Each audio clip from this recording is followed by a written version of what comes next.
네, 한 주 동안 뉴욕의 애널리스트들은 어떤 종목에 주목했을까요? 김장열의 업사이드 시작합니다. 오늘은 애플에 대해서 한번 얘기를 좀 나눠보려고 합니다. 1분기 호실적을 발표를 했고요.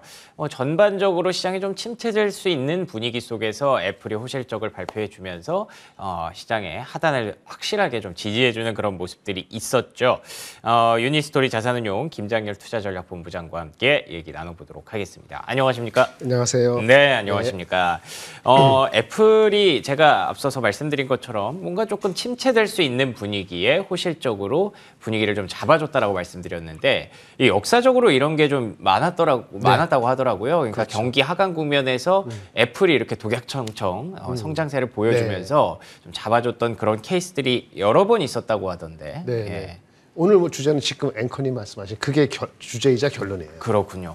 시장이 좀 까리까리하고 아리까리야 까리까리야 하여튼 뭐 그렇게 하고 또는 이제 전체적으로 뭐 확실한 게 없을 때는 예. 대장주인데 우리나라 따지면 삼성전자입니다만 우리나라하고 좀 다르죠 결이. 빅테크의 대명사인 애플.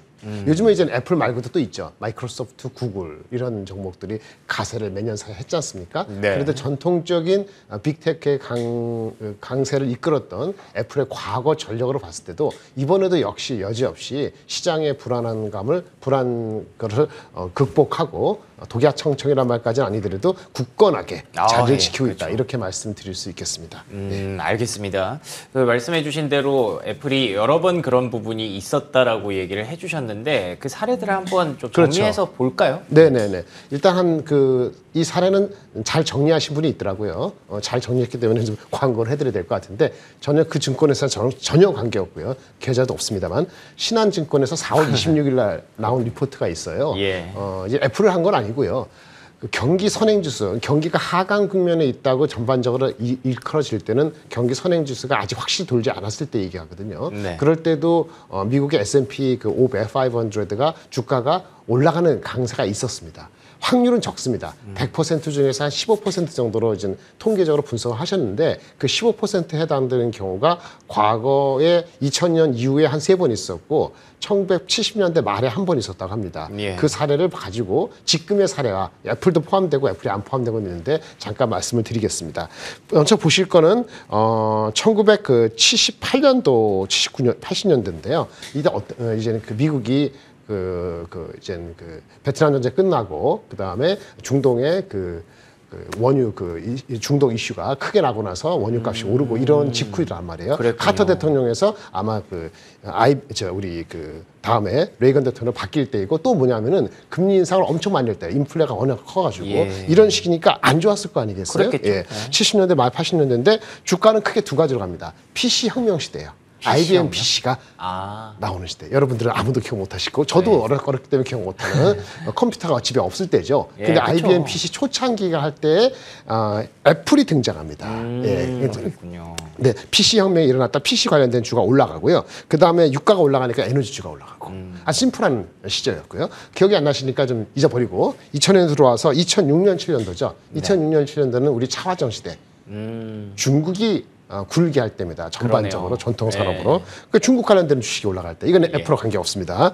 그리고 아주 최근에 두 가지죠. 10몇 년 전에 2011년, 12년도에 남유럽발 유럽의 재정 위기하고 미국이 아마 그때 디폴트 비슷하게 잠깐 나기도 해가지고 이제는 신용 등급이 하향되고 이럴 때가 2011년, 12년도거든요.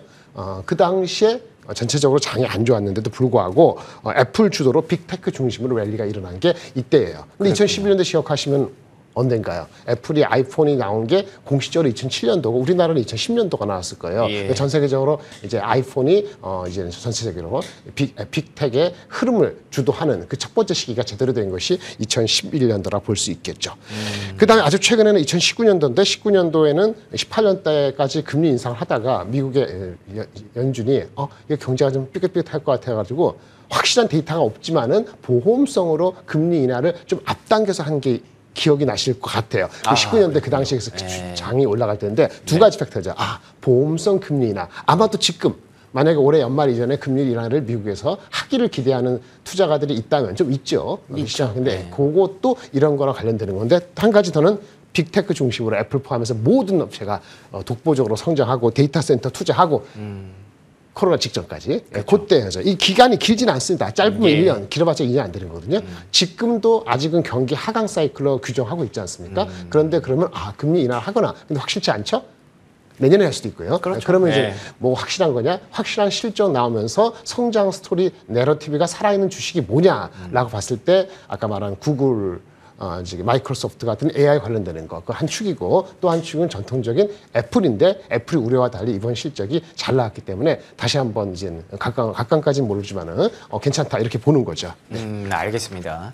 뭐 저는 다른 건 무엇보다 이렇게 오랜 기간 그 빅테크라는 입지, 애플의 입지를 계속 유지할 수 있었다는 것 자체만으로 애플이 왜 시가총액 1위인지를 다시 한번 얘기해 준다고 볼 수가 있을 것 같은데, 이번에도 어떤 위기 상황이라고 해야 될까요? 왜냐면 1분기에 IT 제품 이런 것들이 전혀 잘 팔린 것이 없었거든요. 뭐 노트북뿐만 아니라 뭐 아이패드도 그렇고요. 그리고 뭐 TV도 마찬가지였고요. 그런 우리가 흔히 말하는 전자제품들이 다 안 좋았는데 아이폰만 잘 팔렸거든요. 네, 그래서 실적 리뷰 한번 해보면 좋을 것 같아요. 네, 실적 좀 지났습니다만 간단히 말씀을 드리겠습니다.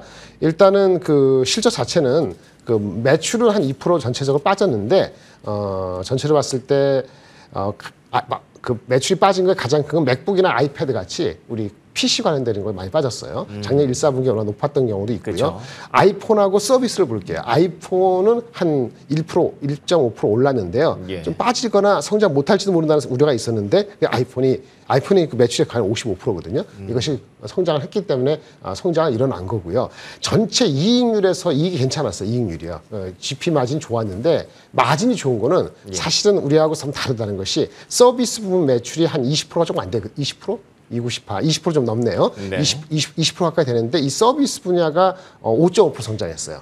전체 마이너스 2.5%인데 서비스라는 건 아이폰, 맥 이런 거 빼고 순수하게 서비스인데 이게 앱 같은 거. 근데 5.5% 상당 많이 한 거거든요. 이 마진이 또 좋잖아요. 그렇죠. 예, 아시다시피 서비스 분야는 마진이 GP 마진, 매출 총이익 마진이 70% 정도 된다고 하더라고요. 나머지 80% 이상 되는 아이폰 포함해서는 마진은 30% 후반대니까 평균에서 40% 초중반대 나오는 거니까 서비스 분야가 5% 성장하고 아이폰이 그래도 성장을 구현했기 때문에 1분기 실적이 괜찮았다. 이게 실적에 대한 얘기고요. 코멘트에서 1분기 실적과 앞으로의 전망을 나타나는데 이 회사의 가장 중요한 거는 아이폰이 중국, 미국이 가장 크죠. 미국, 중국이. 하지만 이른바 신흥국가, 많은 신흥국가 있습니다. 너무 많아서 인도, 인도네시아, 멕시코, 브라질 뭐 많은데 이런 업체, 이런 그 지역별로 성장성이 상당히 두드러졌다는 얘기를 컨퍼런스 콜 내내 강조를 해가지고 그렇군요. 그러면 두 가지 임플리케이션이죠. 아이폰이 이제 전 세계를 주름잡으면 삼성이나 다른 회사는 어떻게 될까 이런 걱정이 하나 들어가고 또 하나는 인도라든지 이런 신흥국가 쪽으로 사업을 할 기회가 좀 있구나. 이렇게 볼 수도 있는 건데 아이폰의 실적은 신흥시장에 대한 강세 언급이 또 하나의 이슈가 됐다고 보시면 되겠습니다. 알겠습니다. 인도 쪽에서 확실히 좀 잘 팔렸다라는 얘기를 계속 많이 듣고 있는데 인도 시장이 최근 들어서 뭐 정말 중국의 그 2000년대 중반을 다시 얘기해 줄 수 있는 그런 시장이 될 수 있을지도 많은 분들이 좀 궁금해 하시더라고요. 그래서 네, 그렇습니다. 애플뿐만 아니라 이번에 또 현대차도 인도 쪽에 많은 투자를 하고 있는 것으로 알고 있는데요. 관련된 기업들의 움직임을 한번 보시면 인도에 대한 투자 포인트도 한번 잡아볼 수 있지 않을까라는 생각도 들고요. 그래서 지금 애플에 대해서 좀 얘기를 하고 있는데 이 실적이 좋은 것도 알고요. 그리고 또 실적을 이렇게 일으킬 수 있는 힘이 있는 것도 아는데 주가가 막 이렇게 폭발적으로 움직이는 그런 종목은 아니잖아요. 네, 그렇죠. 그래서 또 현재 밸류에이션이나 이런 것도 한번 짚고 넘어가면 좋을 것 같아요. 전체적으로 일단 실적 밸류에이션을 보면은 지금 PER이 한 20배 후반이에요. 올해 기준으로. 그렇군요. 올해는 성장을 뭐 그렇게 크게 할 수는 없으니까. 근데 이제 아까 말씀드린 것처럼 앞으로 계속 성장을 하고 얘네들이 또 자사주 매입을 이번에도 한 900억 불이니까 아마 그 시총의 상당 어느 정도 되는 부분은 또 자사주 매입을 결정했거든요.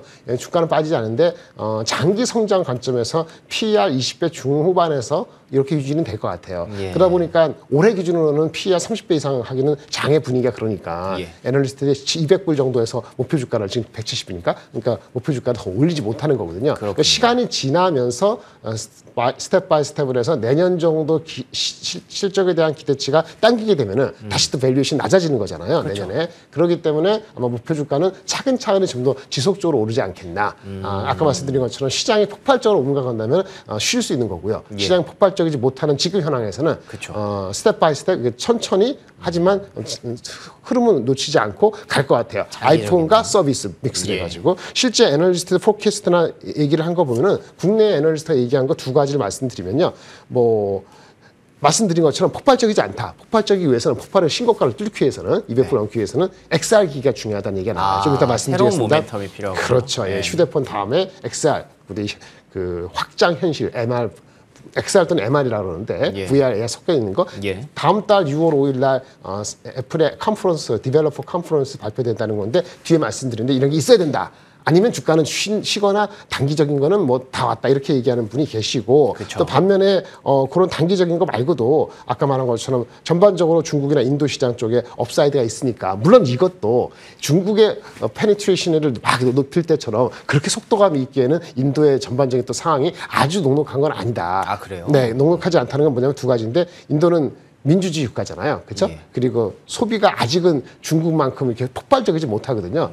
근데 변곡점은 중국이 2,500불, 3,000불 1인당 GDP가 갈 때 가장 많이 이제 그 중산층이 소비를 할 때 사실 맞아요. 근데 두 가지인데 자동차 사거나 휴대폰을 의미 있게 쓰는 거거든요. 애플은 그걸 본 거고요. 애널리스트들은 그 속도감을 좀 지켜보자 이렇게 보시는 분들은 주가는 가는데 좀 천천히 간다 이렇게 보시는 분이 있는 거죠. 그러다 보니까 오히려 중국이 그 이념적으로 좀 달랐던 게 폭발적으로 소비를 촉진시키는 계기가 됐던 맞습니다. 거군요. 오히려 그렇게 보는 거죠. 그래서 중국하고 인도에 대한 다른 점에 대해서 긍정적으로 보지만 긍정적으로 중장기적으로 보지만 단기적으로 그렇게 너무 높이 기대감을 높이지 말아라 이런 조심스러운 의견도 있는 반면에 서비스 분야나 다양한 분야가 있으니까 주가는 안 빠지니까 이런 장에서는 좋다 이렇게 중간적으로 가시는 분이 뭐 NH증권이고 삼성증권이고 국내 증권도 똑같은 얘기를 하고 있고요. 어쨌든 최근엔 높이가 낮았기 때문에 부진한 업황 전반적인 데서 빚이 낮다. 이 정도로 보시는 게 맞고요. 그 다른 애널리스트들 입장에서도 아까 말한 것처럼 200불 이상을 치기에는 올해 기준으로 PER이 30배 넘기 때문에 거기에 대한 두려움이 반영된 거로 보시면 될 것 같습니다. 그러네요. 말씀을 들어보니까 확실히 밸류에이션이 낮다고는 볼 수 없을 것 같습니다. 오히려 조금 높은 축에 속한다고도 봐야 될 것 같아요. 30배 가까이 지금 올라갔다고 하니까. 그렇죠. 올해 평균이 18배니까 시장이요. 그러니까요. 이 부분이 추가 모멘텀이 없다면 뭐 얼마든지 조정이 나올 수 있는 구간이라고도 해석을 할 수 있는 부분이네요. 그래서 그 추가 모멘텀을 두 가지 정도로 기대를 하고 있는 것 같습니다. 첫 번째는 인도 매출이 정말 중국처럼 폭발적으로 늘어날 수 있는가, 그리고 두 번째는 새로운 기기 XR, MR이라고 하는 그 새로운 기기가 언제쯤 나올 것이냐, 이게 중요한 것 같은데 둘 중에는 그래도 뭐 아까 인도 얘기는 잠깐 해주셨으니까 MR 헤드셋 올해 나오긴 나오는 건가요? 네, 한 달 내로 선보일 것으로 기대되고 있는데 6월 5일 날 개발자 회의가 있습니다. 얼마 전에 구글도 개발자 회의 했지 않습니까? 그 이제 정통적인 빅테크 업체들은 1년에 한 번씩 이렇게 개발자 회의에서 새로운 신제품 발표를 보통 하거든요. 그래서 지금 XR 또는 MR이라고 하는 일컬어지는 헤드셋, 정확히는 MR 헤드셋이고 이름은 리얼리티 프로라고 합니다. 근데 그것이 6월 5일 날 개발자회에서 발표되기를 기대하고 있는 거고요. 관련되는 조그만 부품 회사나 그런 장비 회사들이나 이런 업체들은 한바탕 주가가 가기도 했습니다. 한 몇 가지 피처들이, 그러니까 특성들이 얘기되고 있는데 그것을 어떤 그 미디어에서 10개 정도를 압축했어요. 하나하나 볼까요? 일단 가장 중요한 거는 헤드셋하고 이게 VR, AR이 보는 거잖아요. 선명해야 되거든요. 그래서 4K인데 우리 메타, 우리 페이스북이죠. 페이스북이 이거 갖고 있는 게 헤드셋의 넘버 원이란 말이에요. 퀘스트 맞아요. 뭐 그런 거는 메타 퀘스트 프로 버전이 많은데 어쨌든 얘네는 LCD예요. 근데 이제 애플이 나오는 거는 당연히 뭐가 좋겠죠. 마이크로 OLED를 합니다. 픽셀이 하나하나 이게 그 픽처 셀이잖아요. 그것이 3000 픽셀이라고 해갖고 요 정도는 돼야지 이제 제대로 구현된다고 하거든요. 그래서 그거가 나온다는데 그게 가장 키포인트고요. 두 번째는 카메라 수가 많으면 좋겠죠. 근데 조그만데 이게 카메라를 몇 개나 넣는지 모르는데 12개라고 합니다. 12개고 움직임이 있으니까 아래로 확실히 볼 수 있게끔 아래쪽에다 한 2개를 장착했다고 하는데 아래를 바라보는 거, 이 헤드셋 아래 위 말고 이렇게 돼 있고 홍채 스크린에서 중요한 거는 두 사람이 같은 헤드셋 쓰고 똑같은 거 같이 즐기는 거예요. 그게 돼요? 네, 그렇다 합니다. 그거 실제 되면 의미가 있을 것 같아요. 그러네요. 같이 헤드셋 쓰고 똑같은 헬스를 쓰는 게 아니고 같은 이제는 그걸 헬스 각각 쓰면서 같은 걸 볼 수 있다는 그게 거죠. 말이 안 되죠. 같이 쓴다고 해서 누구랑 같이 써야 되지 이 그렇죠. 생각을 하고 있었는데. 게임을 같이 할 때 이런 거 할 때 예. 좋을 것 같아요. 그 다음에는 중요한 거는 손 동작뿐만 아니고 자기의 피부라든지 이런 걸 감지하는 기능도 왜 필요한지 모르겠지만 아마 뭔가 인터랙션 하는데 필요한 것 같은데 이렇게 그 감지하는 3D 감지 모듈이 더 추가됐다 이런 게 있고 다섯 번째는 재밌는 건데 우리가 공중에서 우리 뭐 이렇게 갑자기 보다가 뭐 입력하고 싶을 때 있잖아요. 말로 할 수도 있습니다만은 타이핑을 하고 싶은데 메모하고 싶을 때. 예. 근데 이제 뭐 이런 거를 들고 갈 수 없지 않습니까? 예. 그러니까 빈 공간에서 타이핑할 수 있는 별도의 입력 출력 장치가 입력이 없지만은 스마트폰과 연결할 것도 없이 공기상에서 하는 가상 에어 타이핑 기술이 선보인다고 합니다. 신기한데요. 예. 그래서 요것도 현실적으로 되면은 매우 유용할 것 같은 생각이 그럴 것 들어요. 같아요. 그래서 정말적으로는 잘 보이는 마이크로 LED 두 사람이 같이 보는 거 나의 피부도 인식하고 에어 타이핑 요 다섯 가지가 구현되면은 관심을 가질 것 같고요. 근데 무엇보다 머리에 쓰는 거니까 무거우면 안 되거든요. 그럼요. 이거 퀘스천이에요. 여태까지 무겁다고 해서 문제인데 메타퀘스트 프로가 한 700g이 좀 넘는다 합니다. 무겁습니다. 5분, 10분이 아니고 30분, 40분 가려면은. 그러네요. 그래서 요게 나오면 처음에 이제 MR이 애플이 한다고 했을 때 한 1, 2년 전 얘기인데 어느 기사에서는 300g도 안 된다. 이런 얘기가 나왔긴 했었어요. 되게 가볍게 뭐 안경처럼. 300g은 가벼운 편이죠. 머리에 하기는. 근데 진짜 그렇게 나오는지 뚜껑을 열어봐야 되는 거죠. 어저께도 엊그저께 보니까 구글도 픽셀 폴더블 폰이 나왔다는데 맞아요. 삼성이 갖고 있는 G 폴드 4가 보다 이게 17mm 그 두께가 30%가 두께가 얇더라고요.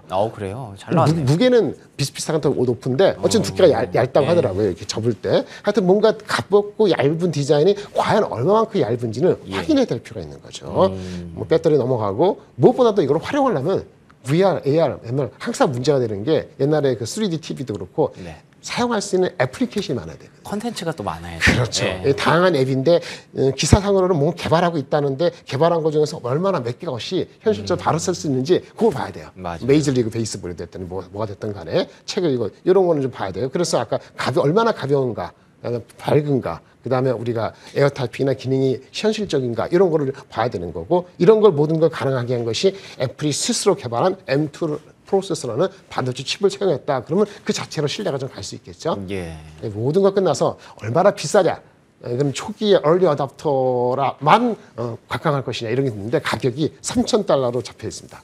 $3,000. 거의 400만 원이죠. 한국. 비싸네요. 그게 이제 아까 메타캐스트 프로 이런 것들이 150불, 100불 정도거든요.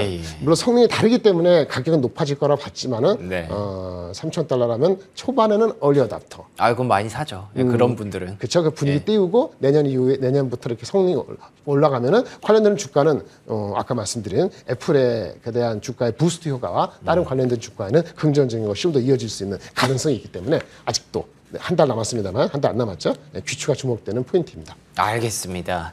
자, 애플이 뭔가를 내면 항상 결국에는 결과는 좋았습니다. 항상 성공을 해왔기 때문에 이번에도 뭐 좀 잘 만들지 않을까, 잘 나오지 않을까, 잘 팔리지 않을까까지 연결을 해볼 수가 있을 건데 아마도 다들 많이들 예상하실 거예요. 과연 정말 그래서 이 다음 달에 나올 것이냐 그것조차 일단은 아직까지는 물음표가 좀 찍혀 있는 부분이기 때문에 일단 나오고 나서 한번 애플이 업사이드를 더 가져갈 수 있을지 또 한번 생각을 해보도록 하죠. 오늘은 애플에 대해서 다양한 모멘텀과 실적 리뷰까지 유니스토리 자산운용 김장렬 투자전략본부장과 얘기 나눠봤습니다. 오늘 좋은 말씀 고맙습니다. 감사합니다.